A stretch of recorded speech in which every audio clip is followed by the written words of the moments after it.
Hey guys, welcome back. It's Josh with the Financial Advisor Car Guy. So this week I'm sitting in my car. I'm about to go into a dental appointment, and on my drive here, I drove by our town's local high school. I was a little bit shocked to see some of the cars in the parking lot.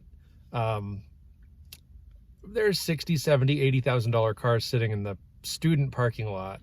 Things like brand new F-250s, F-350s, lots of sports sedans, BMWs, Mercedes, Audis, high-end cars. There's an S4 that sits over there. Not to mention just all the imports that have been, modified, tuned, body kitted, lowered wheels, all the stuff. And then the sound systems that accompany those things and whatnot. So there's a lot of money in high schoolers' pockets, or at least in the high schoolers' parents' pockets.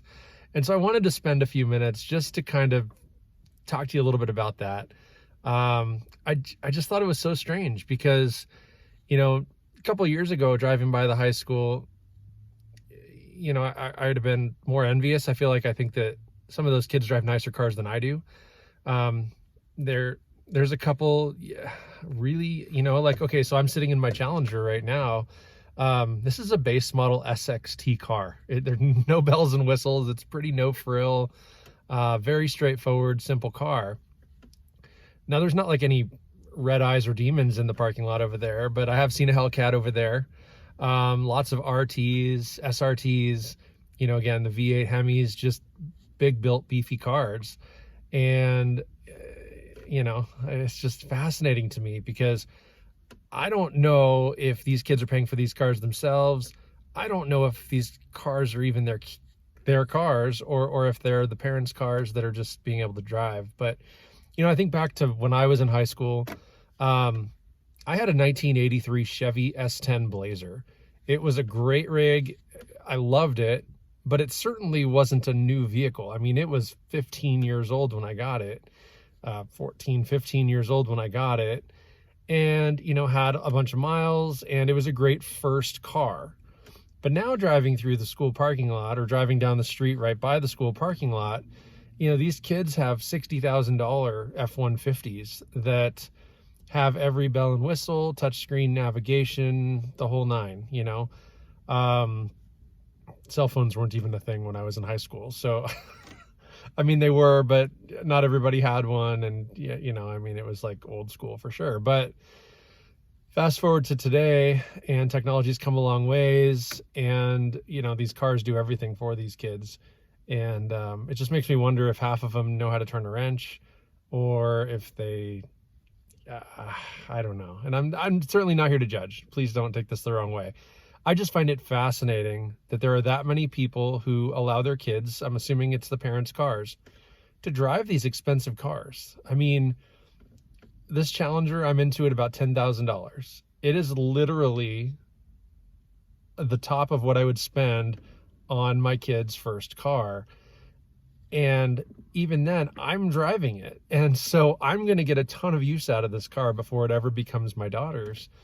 And I mean, again, I'm into it, $10,000. If I drive it for the next 2 years, 3 years, and I put 20 or 30,000 miles on it, I'm depreciating that 10,000 down. So to me, I mean, I might be giving her a $10,000 car, but that doesn't necessarily mean, every parent should be letting their kid drive their $60,000 pickup or, their $70,000 Mercedes. I don't know. The one that really got me, there's a Z06 Corvette that sits in the parking lot, and it's red. It looks fast sitting still. It's just a weird car for a teenager to drive. And obviously I don't know if it's a boy's car or a girl's car. It doesn't really matter. The point is, it's just crazy to me that these young kids are driving these fast, powerful cars that cost a ton of money. I mean, if you just look at the insurance rates, when I was a new driver, I was paying my own insurance. I was paying my own gas. If I got a speeding ticket, it was on me. I had to pay the ticket. I had to go to court. I had to deal with it. And then my insurance went up. It's just an interesting world we're living in today where I feel like a lot of parents absorb as much of that stuff as they can to make life easier on their kids. And sometimes tough love is important. My daughter, yes, she's going to get this car when she turns 16, but the truth of it is she's going to do some work for it. She's got chores around the house. She's going to save up her own money and pay for part of this car. And then, moving into fuel and insurance and stuff like that, yeah, she's by all means going to be paying for it. And she knows that. And she wants to be responsible and able to do all those things on her own. And my concern as a parent is she's going to roll into the school parking lot in this car. And I think a lot of people are going to give her a hard time, just like I'm doing right now, right? Judging and thinking, she's driving her parents' car, or, there's no way a high schooler could afford a car like that, and whatever. Like I said, I don't intend to judge. I just think it's a fascinating phenomenon, because all of my friends in high school, they all drove old 70s and 80s beaters. No, none of them drove new cars. It wasn't until right out of high school, I had a couple friends go and buy new cars and finance them. And, they're 18, 19, 20 years old. They've got jobs. They've got an income. They can do some of that. But, when these are sophomores and juniors and even seniors in high school that are driving their parents' cars, the appreciation level's not there. And I don't know. I hope my daughter can cope with some of that, because I know she's going to get it. But at the same time, we're not talking about a $65,000, RT Challenger, or, an SRT or a Hellcat or any of those things. We're talking about a $10,000 base model.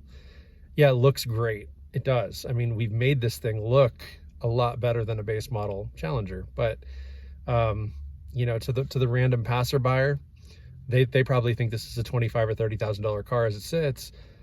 No, I'm not even into it. $10,000, just a few $100 lower than that. So to me, this is an ultimate car for that reason. I mean, it looks like $1 million, but it didn't cost much of anything. So that's the kind of car I think a teenager should drive, or a high schooler should drive, not their parents' $70,000 Mercedes that everybody knows is $70,000. I mean, I don't know. It's challenging, because I wanted to be that kid. I wanted to drive my dad's sports car. He had a 1995 Mitsubishi 3000 GT. Bought it brand new. It was a fantastic car, fun, fast, good looking car. I was never even allowed to sit in the driver's seat. So I don't know. It's just fascinating to me, again, that these kids these days can drive their parents' cars. Things like Teslas. There's a couple of them in the parking lot. What else? I mean, just really interesting things that, I guess if the parent's a work-at-home parent, or it's an extra car, fine. But even then, it's still just a real expensive car to let your kids commute back and forth to school with. And so to me, I wouldn't have trusted myself with a $60,000 car when I was in high school. I don't know what's changed in the world, but I know my kids aren't going to be driving my R8 to school, or even my Raptor, probably not. My 68 Mustang, probably not. I mean, it's different if it's a one-time prom, or, homecoming, or some important event in a high schooler's life. But daily driving it to school, I don't know, that's just weird. So I wanted to throw that out there. I wanted to hear everybody else's comments. I'm curious to know what you think. Do you have teenage kids that drive your cars? What kind of car do you have that you let them drive? Or did they work really hard to come up with their own car? Do they pay their own insurance? Do they pay their own fuel, or do you? So just wanted to spark some conversation. I wanted to share my opinions. Again, they are just my opinions. I don't think there's anything wrong with kids driving their parents' cars. It's just not going to be my kid driving a $60,000 car to school. I just think that's a little bit too much. I do. But again, that's my opinion. So take it for what it's worth. Please comment down below. As always, like, subscribe, ring that notification bell. And then again, as always, may every investment you make be a good one. Till next time.